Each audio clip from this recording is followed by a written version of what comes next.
அகர் அகர் வச்சு சூப்பரான ஜெல்லி செஞ்சுருவோம். கொஞ்சோண்டு தண்ணி ஊற்றி நல்லா கொதிக்க விட்டு கடல் பாசி இல்லை அகர் அகர் பவுடர் அப்படின்னு சொல்லிட்டு கடையில் விற்கும், அதை வாங்கி இந்த மாதிரி நல்லா கரைச்சிக்கோங்க. கரைச்சக்கப்புறம் கொஞ்சம் கூட தண்ணியே ஊற்றாத பால் சேர்த்துட்டு அதை இது கூட சேர்த்து நல்லா கொதிக்க விட்டுருங்க. பால் தான் சேர்க்கணும்னு இல்லை, இளநீ ஃப்ரூட் ஜூஸ் எது வேணால் நம்ம சேர்த்துக்கலாம்.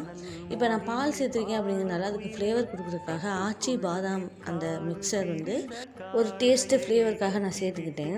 அப்போ டேஸ்ட் இன்னும் கொஞ்சம் எக்ஸ்ட்ரா இருக்கும். இந்த பாலுக்கு தேவையான அளவுக்கு ஜீனி போட்டு நல்லா அதையும் மிக்ஸ் பண்ணிக்கோங்க. உங்களுக்கு நட்ஸ் வேணுன்னா அதையும் சேர்த்துட்டு இந்த பாலோடு சேர்த்து நல்லா கொதிக்க வச்சுக்கோங்க. ஏற்கனவே திக்கான பால் அப்படிங்கிறனால கொஞ்சம் ஓரளவு கொதிஞ்சால் மட்டும் போதும். இப்போ ஒரு பாத்திரத்தில் அப்படியே நம்ம அந்த பாலை ஊற்றி கம்ப்ளீட்டாக ஆற விடணும்.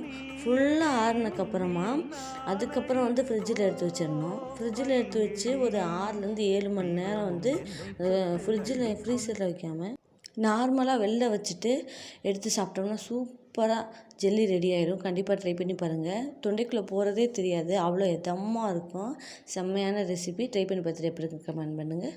பாய்.